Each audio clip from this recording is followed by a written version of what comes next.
hampir mungkin dari awal ya, dari sejak awal tahun 2021 memang munculnya nama Pak Jamaluddin. Ini juga salah satu zuriat dari Maulana Syekh Iya, iya. yang dicalonkan oleh NWDI berpasangan dengan Rumaksi. Ini nama beliau sudah lama muncul begitu. Tetapi Mas Ani, yang ingin saya tekankan di sini bahwa apa yang dilakukan oleh NWDI saya kira ini adalah progres ya dari strategi politik mereka. Selamat datang di New Perspective.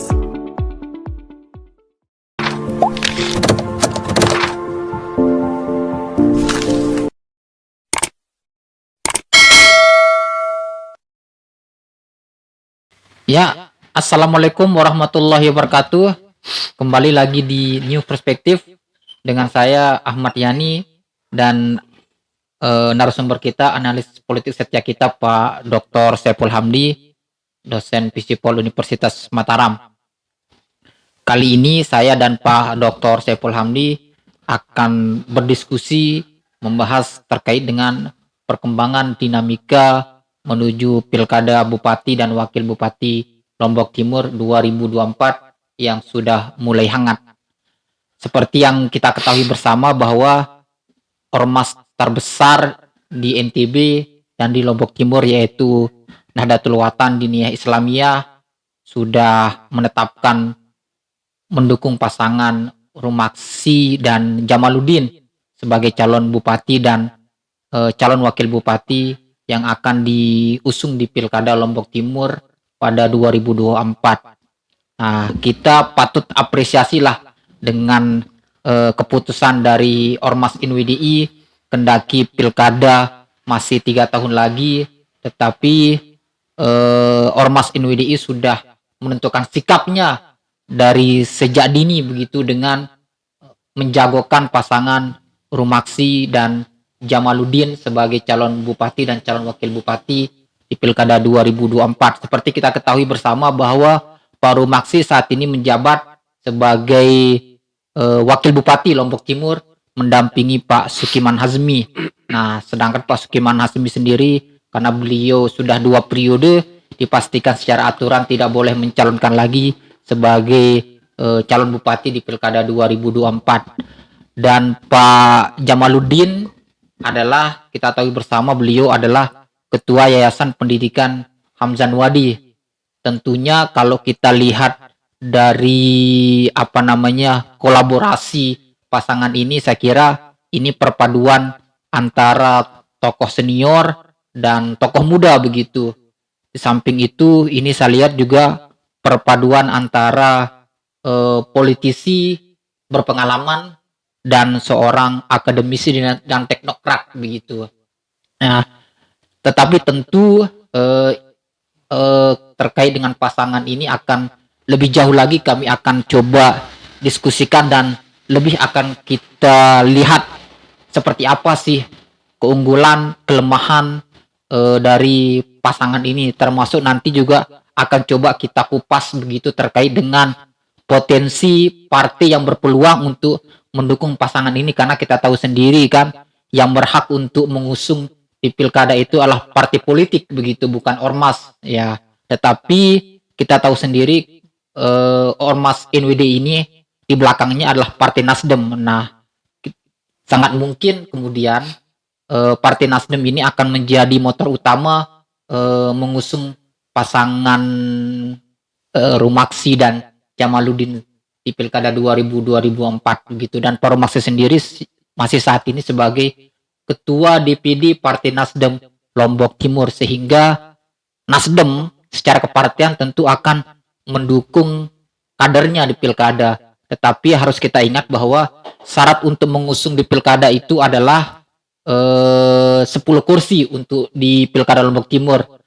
Dan sejauh ini kalau kita lihat hasil raihan pemilu 2019, Partai Nasdem hanya meraih 5 kursi. Tentu butuh partai yang lain untuk berkoalisi. Kendaki untuk 2024 memang yang akan menjadi acuannya adalah hasil pemilu legislatif 2024, dan sejauh ini kan kita belum tahu seperti apa nanti raihan kursi dari masing-masing partai.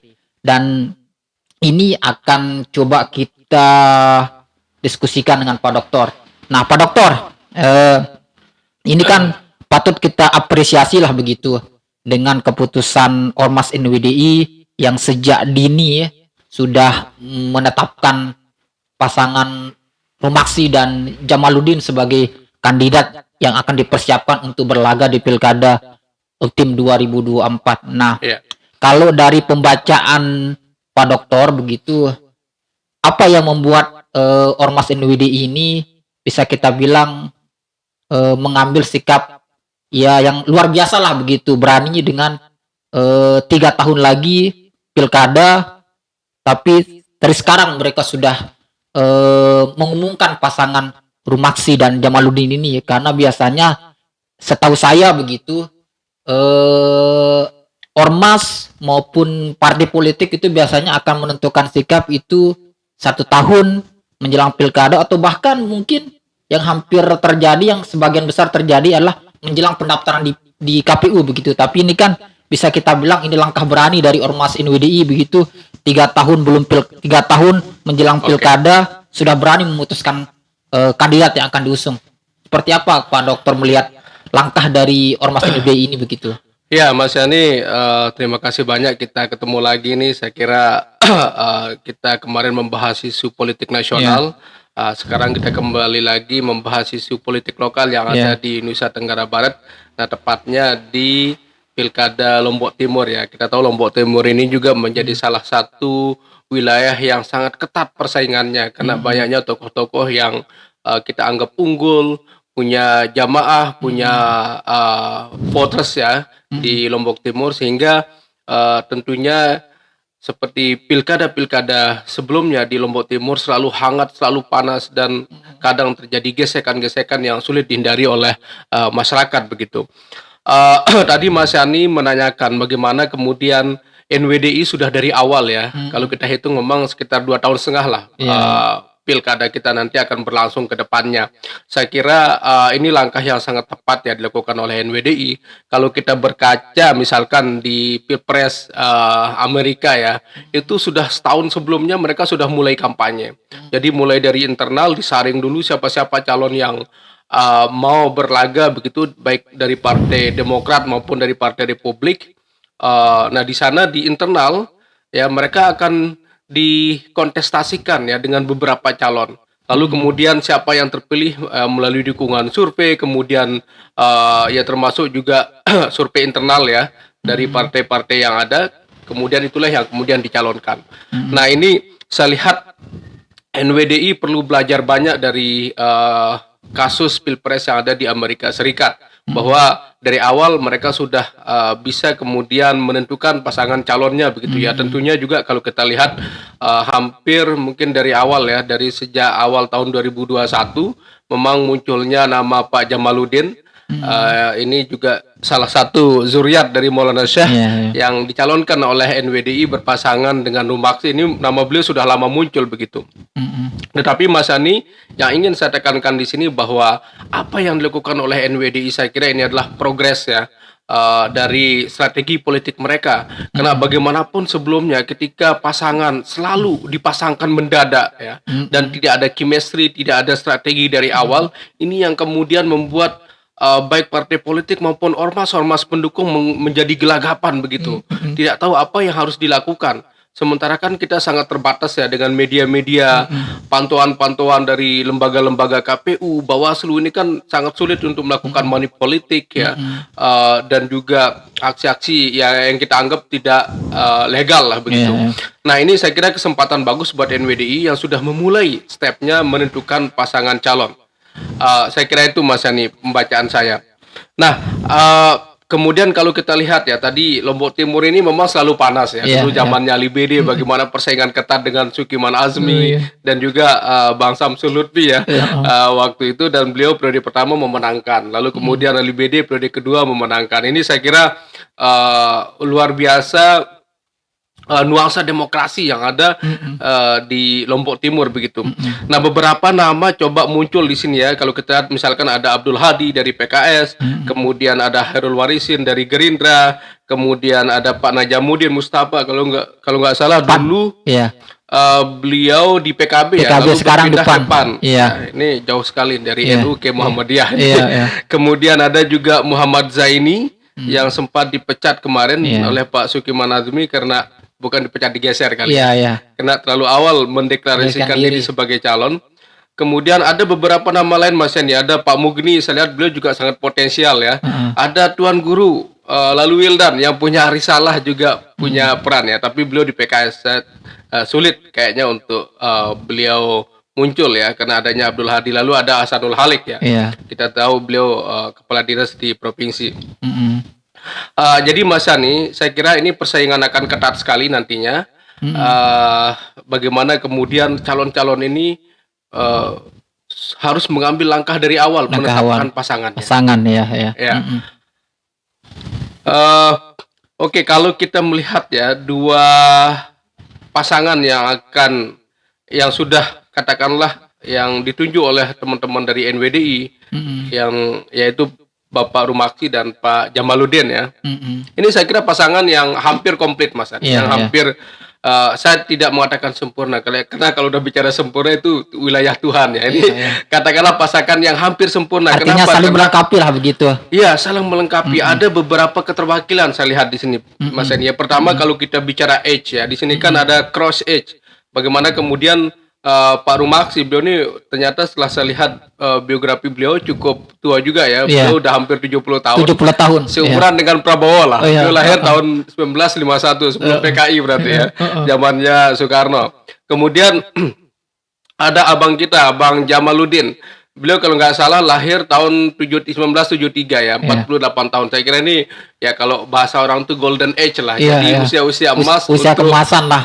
Untuk menatap karir Iya, gitu ya. heeh. Nah, perpaduan antara tua dan muda ini saya kira sangat bagus ya untuk menyimbangkan baik dalam konteks spiritual pemerintahan ya, bukan spiritual dalam konteks agama, tetapi dalam spiritual pemerintahan emosi bisa dikontrol ya antara kedua pasangan ini. Saya kira dan ini juga berpengaruh pada partisipan pemilih mereka Mas Ari nanti. Iya, iya. Misalkan Pak Rumaksi ya tentunya selain kelompok muda yang tua-tua juga bisa beliau dekati, ada tuan guru, ada ustadz, ada pondok pesantren.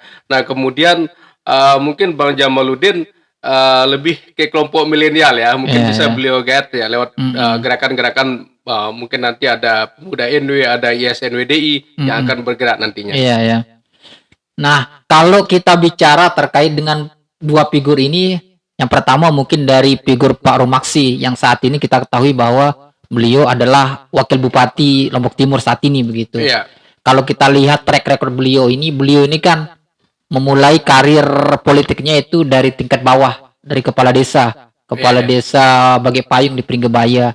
Oke. Nah, pasca itu beliau menjadi anggota DPR kabupaten selama berapa periode, terus menjadi anggota DPR provinsi selama kalau nggak salah 3 periode, baru kemudian mencalonkan diri sebagai wakil bupati berpasangan Pak Sukiman di pilkada 2018 dan terpilih.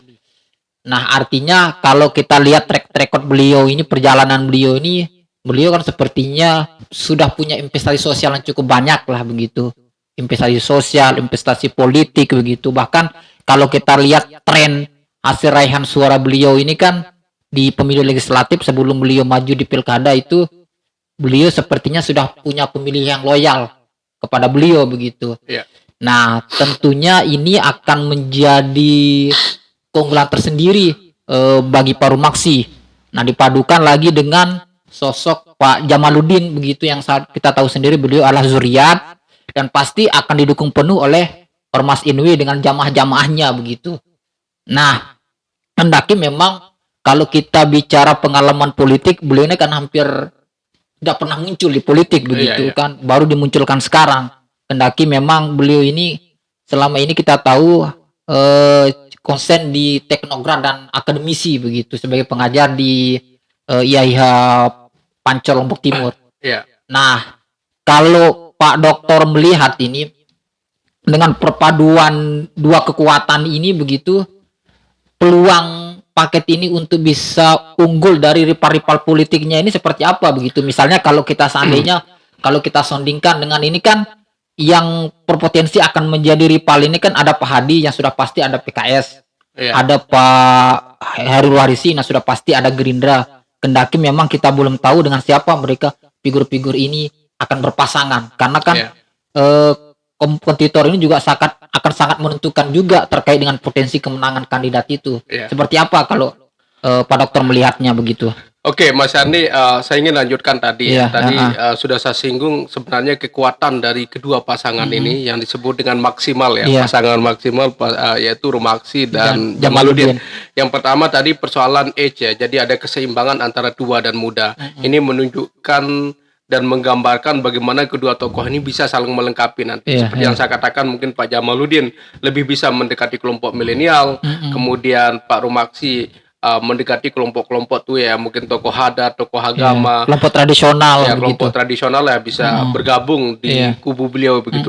Nah kemudian Mas Ani, kalau kita bicara geopolitik ini Iya, juga iya. sangat penting dan sangat menentukan karena kita tahu pergeseran politik identitas di Indonesia Iya. ini luar biasa.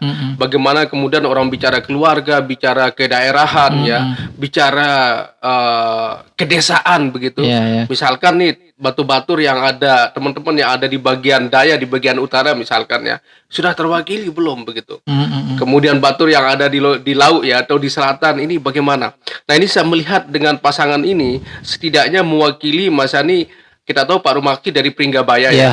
Ini kita bicara geopolitik, berarti Iya. beliau katakanlah beliau mewakili Lombok- Aikmal, Pringgabaya dan Sembalun ya. Sembalun ya. Lombok Timur Daerah bagian utara lah begitu. Lombok Timur bagian Iya. utara, berarti Heeh. timur dan utara. Iya. Nah, sedangkan Pak Jamaluddin mungkin bisa mewakili Bagian tengah. dan selatan. Selatan, Ya, kita iya. tahu NW juga punya basis di Di Sakra, iya. kemudian ya hampir di seluruh Iya. Lombok Timur lah Iya. kalau kita bicara basis ya. Tetapi yang terkuat itu adalah di bagian selatan. Ya. Iya. Di sana juga basis-basis pesantren Iya, iya. NWDI. Nah ini saya kira salah satu kekuatan dari pasangan ini. Secara geopolitik mereka mewakili keduanya. Nah tinggal PR-nya sekarang nanti adalah bagaimana mendekati kelompok bagian barat ya. Iya, iya. Katakanlah bagian Terara, Mas Bage, Iya. Rarang. Ya ini saya kira perlu dekati tokoh-tokoh simbol-simbol yang ada di sana untuk bergabung mendukung pasangan ini. Nah kemudian Mas Ani, kekuatan yang ketiga kalau saya lihat ini pengalaman di pemerintahan ya. Kita tahu kan Pak Rumaksi seperti yang Mas Ani ceritakan tadi, beliau memang ternyata karirnya sangat dari bawah ya. Beliau memerintah dari desa, kemudian menjadi anggota DPRD. Kalau nggak salah beliau dari Partai Hanura. Berarti katakanlah beliau sangat dekat dengan Anjani kalau tidak salah Iya, ya. Karena iya. Hanura kita tahu partainya Anjani kemarin. Nah, pengalaman-pengalaman ini saya kira modal penting ya, human capital dan cultural capital yang beliau miliki untuk sekarang ini menatap pilkada di 2024. Apalagi ya, Mas Yani, Pak Rumaksi kita tahu beliau sekarang menjadi incumbent. Iya. Ini salah satu kekuatan dari pasangan ini yang saya kira sangat powerful begitu. Bagaimana beliau sudah punya orang-orang di pemerintahan. Ya kita tidak tahu di dalamnya, tetapi yang saya lihat ketika orang menjabat pasti punya pengaruh lah. Iya, iya. Nah, pengalaman-pengalaman beliau di pemerintahan tentunya kan sekarang ini kalau kita bicara negara modern itu negara yang terbuka harus mengengage ya Iya. kelompok-kelompok civil society, kelompok-kelompok ormas yang ada.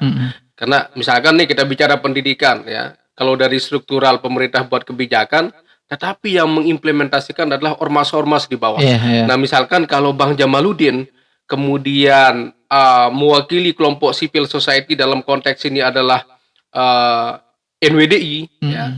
Nah, saya kira ini juga menjadi salah satu kekuatan dari pasangan ini. Ada kombinasi government ya, pemerintah official ya, dari unsur pemerintah, juga dari civil society. Ya, termasuk beliau menjadi pengajar dan ketua Yayasan Darun Nahdlatain ya, yang ada di Pancor. NWDI. Nah, tetapi Mas Yani saya kira yang akan menjadi tantangan beliau nanti adalah bagaimana kemudian mendekati kelompok-kelompok lain. Saya lihat Pak Rumaksi punya figur yang cukup terbuka ya, yang cukup inklusif. Misalkan beliau ada di NU, saya lihat, kemudian ada di barisan HMI. Beliau juga ini Mas Yani saya kira bonus bagi teman-teman NWDI, banyak sekali tuan guru yang mendukung Rumaksi dulu ketika beliau nyalon bersama Sukiman. Ini Iya, saya kira salah satu kunci kesuksesan beliau. Nah, seandainya sekarang katakanlah Rumaksi ini adalah representasi dari Nahdlatul Wathon ya.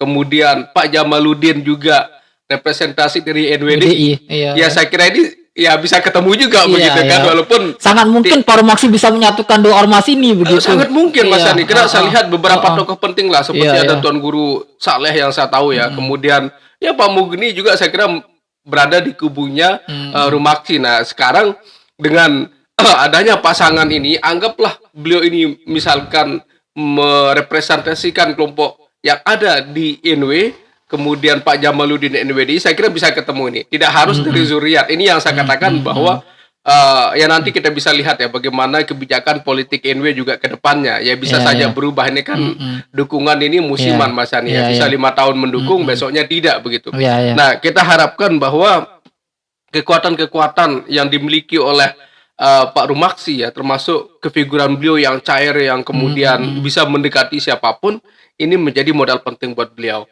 untuk menyatukan dua ormas yang saya kira kalau kekuatannya bisa disatukan di Lombok disatukan, Timur, ya. yang sering saya katakan, insya Allah tiket untuk menjadi Lotim 1 itu tidak akan susah begitu. Iya, iya, iya. Nah itu Mas Yani. Kemudian yang keempat Mas Yani ya, kekuatan dari tokoh ini, kedua tokoh ini saya lihat pertama yang satu seorang politisi, Iya, iya. yang satu seorang saintis ya. Jadi Pak Rumaksi ini beliau seorang politisi kental ya. Jadi pernah di partai politik dan sekarang dulu di Hanura. Pertama di PDIP dulu. Oh di PDIP, PDIP, ya. ya. Di PDIP kemudian Terus di Hanura, Hanura, lalu terus sekarang di Partai Nasdem. beliau menjadi Ketua ketua DPD. DPD Partai Nasdem Lombok Partai Timur. Nasdem Lombok Timur. Artinya ini menunjukkan Mas Adi bahwa kerja-kerja politik ini kan perlu juga lobby begitu. Iya. Kita nggak bisa kemudian menafikan peran DPR. Iya, Jadi iya. eksekutif dan legislatifnya harus kerjasama. Butuh orang-orang yang misalkan ya untuk melobi secara kepartean. Nah ini saya kira tugasnya Pak Rumaksi lah. Iya, Nah iya. ini yang saya katakan bahwa kombinasi antara politisi dengan seorang saintis saya kira ini sangat sangat penting begitu. Iya, iya. Karena misalkan persoalan anggaran ya, ini Iya. kan harus melobi partai-partai yang Iya. ada, yang di dewan, baik yang pendukung maupun yang tidak mendukung kita supaya goal program-program yang ditawarkan begitu. Nah ini saya harap bahwa modal yang dimiliki oleh Pak Rumaksi ini kemudian bisa mempermudah jalan politik beliau nanti ya, jalan pemerintahan beliau kalau misalkan beliau terpilih. Nah kemudian Bang Jamaluddin ini kan beliau seorang saintis ya. Iya. Saya lihat beliau ini ahli komputer, alumni ITB, pernah dapat beasiswa di Australia, kemudian Korea beliau Selatan. juga pernah bekerja di Korea Selatan. Artinya bahwa dari segi pendidikan, dari segi knowledge ya, beliau sangat Qualified. qualified ya. Saya kira ini menjadi kekuatan beliau juga begitu. Karena bagaimanapun sekarang pemerintahan ini kan selalu dihubungkan dengan konteks global ya. Iya, iya. Jadi pembangunan-pembangunan yang ada di NTB maupun di daerah-daerah ini kan banyak investor-investor asing. Bayangkan ya, kalau kepala daerah kita nggak bisa bahasa Inggris, taunya bahasa Sasak doang misalnya kan.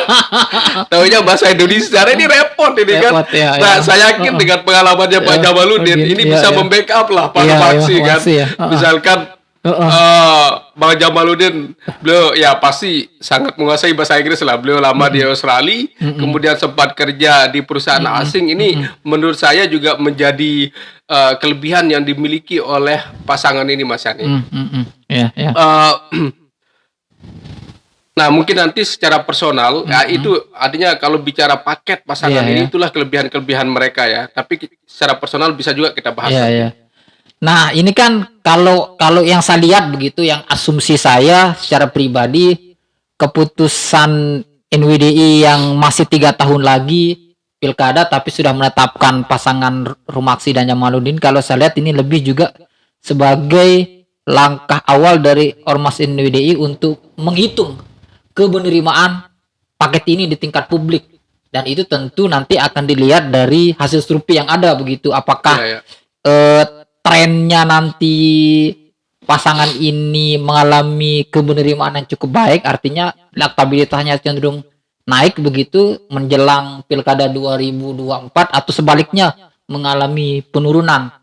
Dan kalau kita lihat juga gerakan dari dua pasangan ini, kalau saya amati hampir keduanya selalu kompak turun bersama begitu. Ketika ada acara-acara di tingkat masyarakat di grassroots, saya lihat Pak Rumaksi hadir, Pak Jamaluddin juga hadir begitu. Artinya memang ada chemistry di antara keduanya, terbukti mereka sudah melakukan sapari-sapari politik secara bersama begitu. Nah, dalam konteks elektabilitas begitu, kalau Pak Dokter melihat apa kira-kira langkah dan strategi yang harus dilakukan oleh dua tokoh ini supaya bisa menggenjot elektabilitasnya begitu? Karena kalau kita lihat, oke lah kalau kita bicara Pak Rumaksid, beliau sudah cukup dikenal karena figur begitu. Cuma kalau tataran Pak Jamaluddin kan belum banyak yang tahu siapa beliau begitu. Ya paling di tingkat jamaah NWDI memang beliau kita tahu adalah zuriat. Tetapi secara luas orang kan belum banyak mengenal kiprah beliau. Nah, tentunya ini juga akan berdampak terhadap elektabilitas dari pasangan itu. Nah, kira-kira kalau dari pengamatan Pak Dokter, apa langkah yang akan dilakukan oleh kedua pasangan ini supaya tren mereka mendekati pilkada itu meningkat elektabilitasnya? Ya, Mas Yani, saya kira ini pertama ingin saya katakan bahwa langkah NWD ini sudah sangat bagus ya. Artinya mereka sudah mencuri start begitu untuk mengkampanyekan, mempromosikan calon yang mereka dukung, yaitu pasangan Rumaksid dan Jamaluddin. Bahwa jarak waktu yang begitu lama anggaplah 2,5 tahun ya, mereka masih punya waktu untuk mensosialisasikan diri. Saya kira ini merupakan poin penting yang bisa mengangkat elektoral ya, tingkat keberterimaan maupun keterpilihan mereka di masyarakat. Nah, kemudian Mas Yani juga catatan kita di sini ini kan Bang Jamaluddin ini ternyata zuriat juga ya. Beliau salah satu kalau nggak salah anak keempat dari Umi Rahun ya. Yang paling kecil lah. Ada lagi yang kecil kayaknya Bu Suroya kalau nggak salah ya. Jadi ada Ibu Rohmi, kemudian ada Bang Samsul Lutfi, kemudian TGB, Pak Jamal baru, kemudian kalau nggak salah Bu Suroya kalau nggak salah ya. Siti Hidayati. Kalau Siti Hidayati beliau juga anaknya Umi tetapi dari bapak yang berbeda. Nah, Mas Yani kita melihat bahwa beliau ini adalah zuriat Maulana Syekh. Bagaimanapun di Lombok Timur ini basis kita ya, basis Nahdlatul Wathon Diniyah Islamiyah. Kalau orang berbicara dan menuju zuriat, ini sepertinya berdosa kalau tidak memilih calon ini begitu.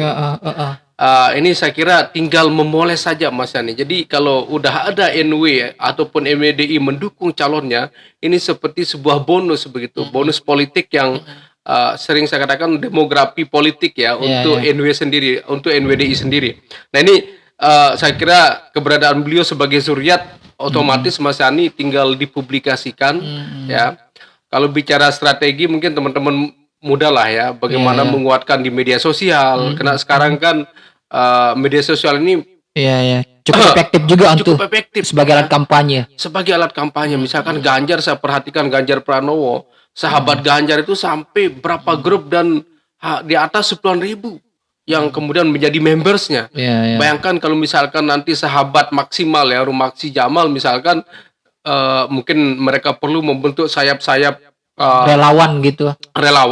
Dan ini yang nantinya kemudian bergerak di lapangan Mas Yani. Ini saya yakin bisa mengangkat elektabilitas mereka di Lombok Timur. Artinya begini, bahwa apa yang mereka miliki mulai dari human capital, cultural capital ya, spiritual capital, saya kira mereka sudah punya semuanya begitu. Political capital, ada kendaraan politik ya, walaupun partainya belum mencukupi suara, ya saya kira tidak sulitlah bagi NWDI ataupun bagi Nasdem untuk mencari partner yang lain mendukung mereka. Tetapi itu Mas Yani, bahwa modal-modal ini saya yakin akan mempermudah, akan mempercepat ya akselerasi dari meningkatnya elektabilitas mereka di masyarakat. Cuman Mas Yani, catatan kita begini, kalau kita bicara kelemahannya, saya kira mungkin ini bukan kelemahan tetapi ancaman yang harus diantisipasi oleh kedua pasangan ini. Pertama, saya melihat kalau misalkan ya Zul Rohmi maju untuk periode kedua, PKS Nasdem lah misalnya untuk provinsi, Ya, duet paket Zurohmi begitu. PKS Nasdem. Ya. Zulkifli Masyah dan Sitrohmi begitu. Ya, di provinsi dan tidak linear Iya. dan Tidak sinkron lah begitu. tidak sinkron dengan paket yang ada di Lombok Timur. Ini saya kira menjadi kekurangan, Iya, iya. menjadi kelemahan terbesar nantinya Mas Ani. Karena bagaimanapun Abdul Hadi tadi ya Iya. sudah Pak Abdul Hadi Sudah ditetapkan oleh PKS sudah sebagai calon ditetapkan bupati. Sebagai oleh calon PKS bupati. menjadi calon bupati. Nah ini saya kira PR besar ini. Iya, iya. Bagaimana kemudian kalau bisa sebaiknya ya PKS itu mendukung mereka juga. Iya, iya. Ya ini Iya. saya kira PR-nya Bu Rohmi Iya. lah untuk menekan Bang Zul. Iya, betul, Lombok betul, Timur ini betul, harus Bang. kompak Iya. mendukung pasangan maksimal begitu. Iya. Karena belajar dari kasus kemarin Mas Iya, Ani, bagaimana kemudian Zul Rohmi didukung oleh PKS dan Nasdem Demokrat.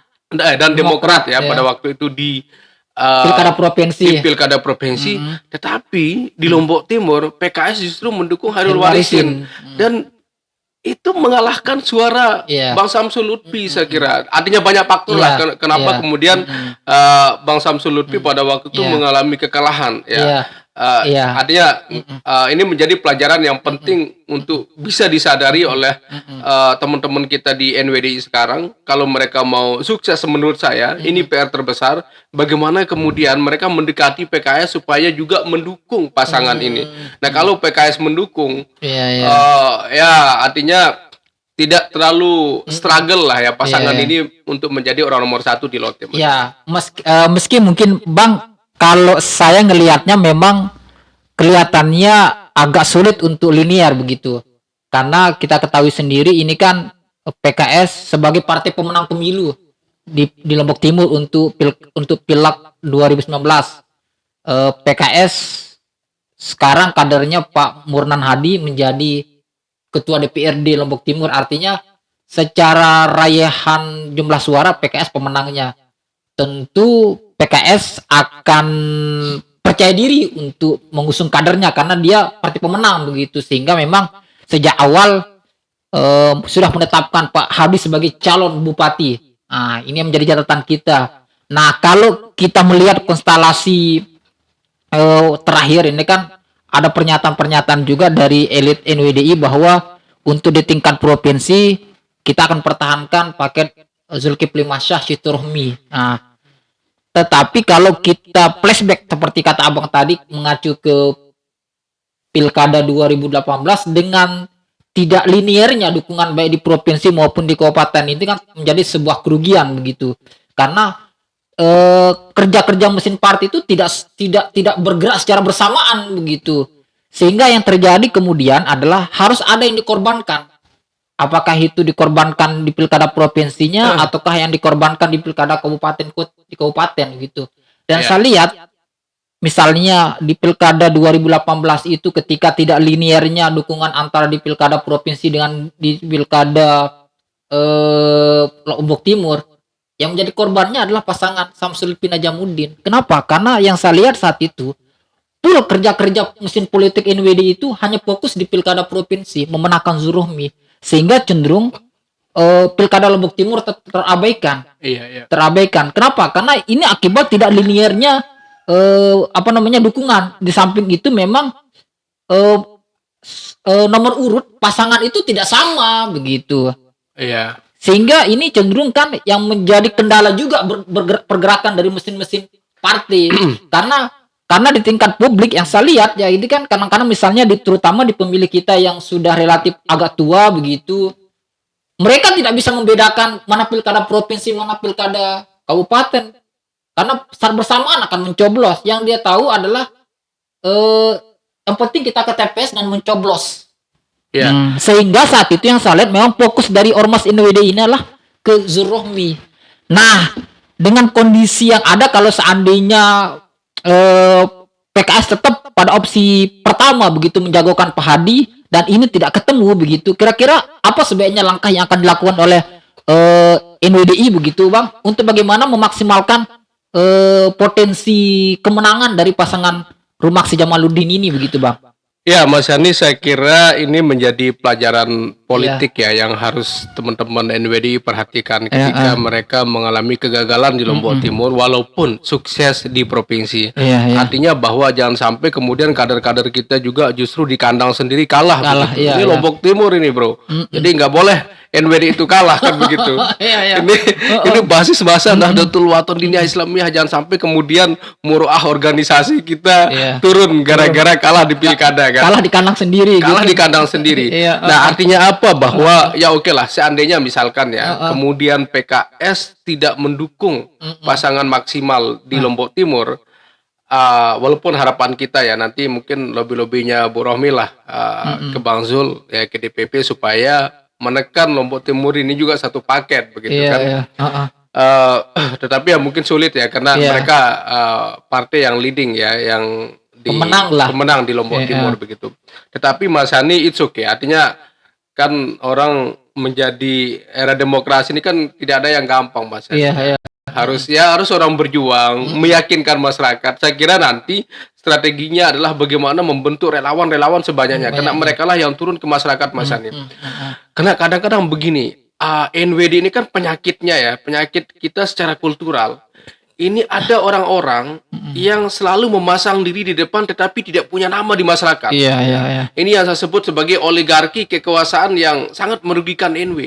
Ada kelompok-kelompok di depan, selalu tampil di depan begitu. Tetapi kalau kita survei, mereka ini punya nama nggak di masyarakat begitu.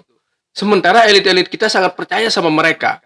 Nah, ketika dana turun bantuan, bukannya ke masyarakat dananya justru tertahan di kelompok-kelompok ini di ring 2. Ya ini catatan saya lah, kritikan kita begitu buat teman-teman kita nanti. Jadi teman-teman relawan ini tidak boleh kemudian uang itu berhenti ke mereka begitu. Jadi perlu disemprot juga, perlu disiram lah jamaah-jamaah kita ini. Karena jamaah kita udah pintar Mas Adi sekarang betul. Jangan sampai kemudian kita meremehkan mereka begitu. Ini karena dia orang NW, nggak perlu kita bantu. Ini catatannya Bang Ali dulu kan, Bang Ali BD ketika meminta teman-teman jamaah NW Anjani untuk buat baliho untuk sumbang kaos begitu. Ini kasus ya yang kita dengar, tapi kita nggak tahu di lapangan. Nah, maksud saya bahwa perlu kita ingat jamaah ini jamaah kita. Mereka butuh juga sentuhan ya. Jangan kemudian loyalitas mereka kita eksploitasi besar-besaran tanpa ada feedback. Jadi sudah saatnya jamaah juga perlu menikmati begitu loh. Apa yang kita achieve ya untuk hari ini, apa yang kita peroleh di dalam dunia politik, setidaknya bahwa pesantren-pesantren mereka ataupun jamaah-jamaah yang kemudian misalkan kekurangan itu bisa dibantu lewat NW ini begitu. Ini saya kira kekurangan dari teman-teman NWDI ya, termasuk juga NW yang ada di Anjani. Artinya program-program pemberdayaan ekonomi, pemberdayaan masyarakat ini kan masih sangat kurang, Mas Ani. Yang banyak justru terjadi adalah ada praktek-praktek eksploitasi kepada masyarakat. Ini yang menurut saya mungkin pelajaran lah ya. Ya tentunya saya kira ya ini beda pendekatan lah, baik Anjani maupun Pancor. Mungkin Pancor sudah banyak berubah ya yang saya lihat ya. Mereka tidak terlalu banyak mengandalkan ya gotong royongnya masyarakat lah, kecuali pada event-event tertentu. Nah, catatan saya kemarin sudah kita bahas kenapa kemudian Anjani selalu gagal. Karena mereka selalu mengandalkan masyarakat yang mengeluarkan uang begitu. Ini saya kira kecerobohan politik ya, kesalah pembacaan loyalitas masyarakat kita. Jangan dieksploitasi dong ya. Perlu disiram juga jamaah NW. Mungkin itu Mas Ani ya. Nah, kalau kita bicara partai pengusung, kita tahu sendiri kan Ormas tidak bisa mengusung. Yang bisa mengusung itu adalah partai politik. Nah, kalau kita lihat Forum Aksi dengan Pak Jamal ini kan, ya walaupun Pak Jamal bukan kader partai, tapi kita lihat Ormasnya kan afiliasinya ke Nasdem. Berarti memang hanya mengunci Nasdem. Nah, kalau kita bicara usungan, setahu saya memang tidak ada partai yang bisa mengusung sendiri, harus berkoalisi. Itu mengacu dari hasil pemilu 2019. Kalau Abang melihat potensi partai yang bisa digait selain Nasdem ini apa saja begitu Bang? Karena kita lihat sendiri kan relatif memang yang sudah ada kadernya dan siap untuk maju itu kan relatif PKS, Pak Hadi, Hairul Warisin, Gerindra, sedangkan partai-partai yang lain misalnya kelas Golkar, terus PKB, Hanura, terus PDIP, Demokrat. Demokrat Berapa suaranya? Demokrat itu kalau nggak salah dia punya 4 kursi. 4 kursi, 4 besar juga ya kursi. di Lotem ya. Ya, itu artinya kan partai-partai yang secara kaderisasi tidak ada terlalu figur yang mungkin menonjol lah yang kira-kira bisa mereka munculkan ke publik sehingga partai-partai ini bisa digait lah untuk bagaimana berkoalisi dengan Nasdem untuk mendukung pasangan ini. Tapi ya memang yang paling potensial kalau saya lihat adalah PDIP, karena PDIP itu catatan saya dia punya 4 kursi. 4 kursi ya. 4 kursi. Ya, Kalau kita lihat sejarah PDIP ini kan Perumaksi ini juga mantan kader PDIP. Bahkan gitu ya. Saya pernah ikut acaranya PDIP dan Perumaksi hadir saat itu. Beliau bilang, ini saya seperti kembali ke rumah lama begitu. Oh, iya. Saya ini seperti dibuatkan adalah saat itu beliau baru terpilih jadi bupati ya. Wakil bupati lah. Beliau mengatakan saya ini seperti kader banteng yang dititipkan di Nasdem begitu. Nah, dengan kondisi ini kan sangat mungkin juga PDIP akan mendukung paket ini begitu. Ya, Mas Hani, saya kira tadi kenapa kemudian NWDI sudah mencuri start ya. Ini saya kira waktunya panjang untuk lobby-lobby politik ya. Politik ya. Karena selama ini saya lihat lobby partai itu selalu deadline ya. Selalu di ujung-ujung. Yang menurut saya ini kerugian tersendiri karena partai mereka nggak bisa bekerja, Mas Hani. Iya. Ya bayangkan 2 hari pendaftaran di KPU, pendaftaran di KPU, baru kemudian mereka mendapat dukungan partai politik ya. Ini saya kira kerugian yang luar biasa karena bagaimanapun kita butuh juga bukan hanya dukungan dalam tanda kutip ya. SK dan dukungan kertas, tetapi dukungan massa ini juga sangat penting. Nah, ada beberapa partai yang saya lihat Mas Yani yang sangat potensial. Yang pertama kalau menurut saya mungkin Demokrat, Mas Yani. Jadi kita tahu Demokrat kan juga ada Tuan Guru Mahalli Fikri di sana. Kalau beliau sudah mungkin diajak untuk bekerja sama dengan Nasdem ya, dengan jamaah yang sama, partisipan yang sama ya. Votersnya juga sama di Lombok, khususnya di Lombok Timur, saya kira beliau tidak akan keberatan lah. Ini berarti tinggal beberapa partai ya. Nah, seandainya misalkan ya paket paket Rumaksi Jamaluddin ini bisa anggaplah ya tiga partai lah begitu, 3 atau 4 partai itu sangat bagus menurut saya. Misalkan Demokrat, lalu kemudian ada PDIP tadi ya yang tidak punya calon, kemudian ada Golkar, potensi juga mereka gait begitu. Nah, seandainya anggaplah Gerindra sama PKS sulit untuk diajak bergabung, karena punya calon sendiri begitu. Punya calon sendiri ya, ini yang saya kira kemudian yang bisa diajak Mas Yani. Dan itu tidak sulit ya, karena bagaimanapun incumbent pasti banyak duitnya lah. Ya, betul. Itu keunggulan daripada incumbent. Kenapa begini Mas Yani? Orang boleh idealis. Semua orang bermimpi menjadi gubernur dan bupati, Mas Yani. Saya pun juga bermimpi begitu. Cuman kan modal ini tidak ada begitu. Mungkin modal pengetahuan kita bisa bersaing lah bicara tentang strategi mengatasi kemiskinan begitu ya, membuat investor. Mendatangkan investor. Kita punya kemampuan berbahasa begitu kan. Tetapi keuangan ini tidak ada begitu. Dan seringkali NW ini juga banyak dibuat gelisah begitu ketika calon-calon yang kemudian merapat ke mereka itu tidak punya uang juga ya. Ini mudah-mudahan ya, saya kira ini pilihan yang bagus lah ketika kemudian Pak Jamaluddin diusung bersama Pak Rumaksi. Kemudian kita tahu Pak Rumaksi punya modal yang cukup lah ya. Dan NWDI juga kaya lah. Bukan tidak punya modal ya. Modal masa ada, uang juga ada. Ini yang saya kira menjadi kekuatan yang ada di NWDI. Kenapa kemudian tren-tren politik mereka selalu menang dalam pilkada. Berbeda dengan saudara kita yang satu lagi yang kemudian di Anjani, ya banyak catatan-catatan kita lah yang menurut saya menjadi yang perlu mereka koreksi begitu untuk kedepannya. Itu gimana? Cukup ya. Ya, pemirsa, demikian diskusi kita dengan Pak Dr. Saiful Hamdi terkait dengan perkembangan dinamika politik di Pilkada Lombok Timur dengan sudah dideklarasikannya oleh Ormas NWDI pasangan Rumaksi Jamaluddin sebagai calon bupati dan wakil bupati Lombok Timur di Pilkada 2024, dan saya tidak mengambil kesimpulan apapun. Itu tergantung kepada perspektif dari masing-masing kita. Sekian, assalamualaikum warahmatullahi wabarakatuh. Sampai berjumpa lagi di News Perspektif dengan isu dan tema yang berbeda.